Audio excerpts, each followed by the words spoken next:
In the book of Hebrews, chapters 1 and 2, we read about angels, God's ministering spirits, ministering to the saints. Angels, we find them throughout the scripture.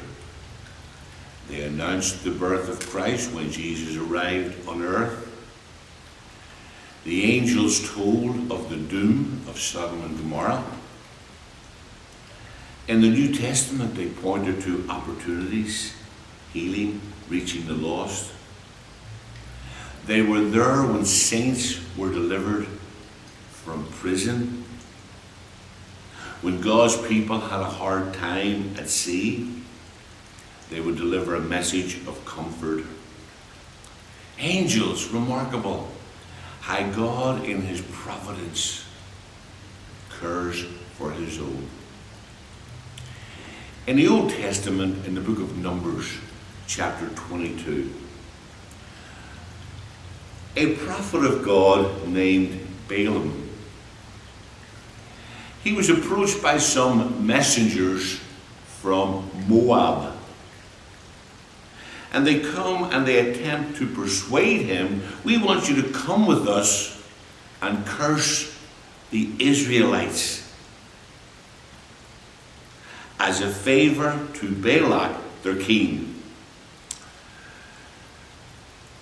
Balaam decides to take it to the Lord in prayer. I need to think about that one. I need to consult the Lord about that one. Let me take that one to the Lord in prayer. God is explicit in his answer to him. Don't go with them. Case closed. Story ended. Right? No. King Balak is the kind of guy who we would say he doesn't take no for an answer. He sends his big guns. The second time, the important men come along with extravagant promises. We will give you gifts. We will honor you. We just want you to agree to come with us. Balaam goes. His prayer session is a mere formality. His mind and heart is already made up. The text makes it clear that God opposes his going, and he sends an angel to stand in the way of Balaam as a last-ditch warning against this venture. But Balaam is blinded by his passion for the prizes. He's thinking about what awaits him at the end of the journey. He's oblivious to the angel's presence in the middle of the road. But Balaam's donkey seems to have more spiritual insight than the man of God. After suffering a temper tantrum, a crippling fall, and a two-way conversation between animal and owner, Balaam plods along to certain destruction. There's so many lessons in this text. There's so many things that God is teaching us in these verses. Number one, sometimes God allows what he does not approve. Did you hear me, sir? Did you hear me? Sir, God allows what he does not approve. The matter was finished at the first prayer session, and even though God does not give him, God doesn't give up on this person. He realizes it's a selfish choice, and he's trying to prevent him from doing what is wrong. Remember the passage in Romans chapter 1, verses 21 and following? God gave up on them. And God keeps after us and still loves us even when we make wrong choices. The angel enters the story. God was very angry when he went.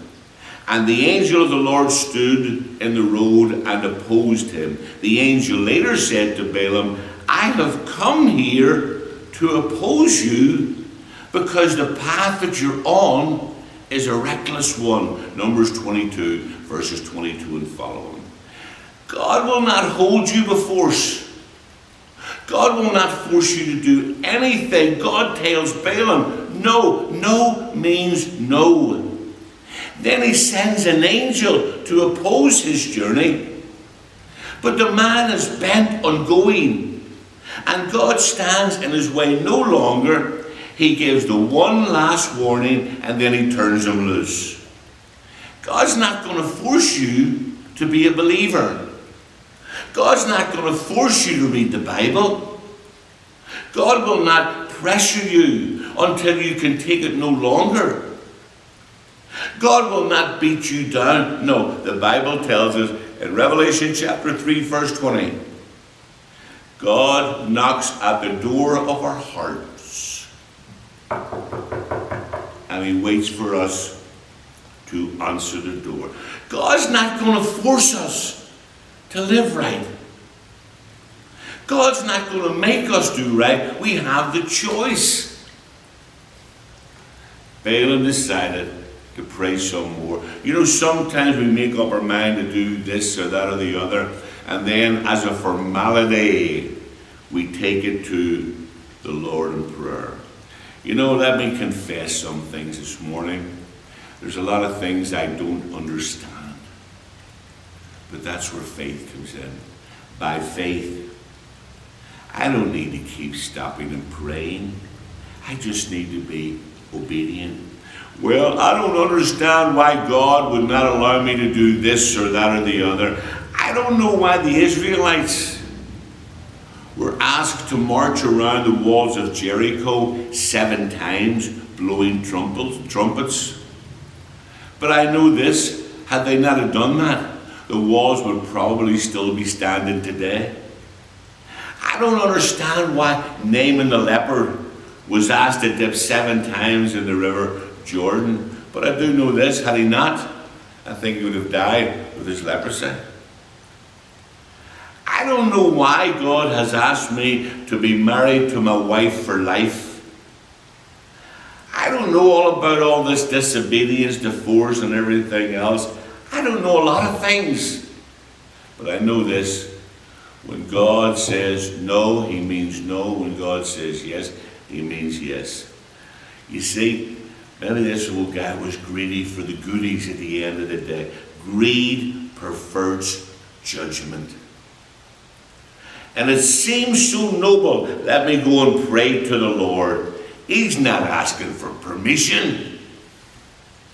In his mind, it's already made up. He's going to do what he wants to do. Greed is the first step towards other sins. Greed blinds us to spiritual reality. And here's a man who doesn't even have the discernment of a donkey. You know, we can learn so much from Scripture. Read the passage, read Numbers 22. I think it's a great story. May God bless you. Have a wonderful day.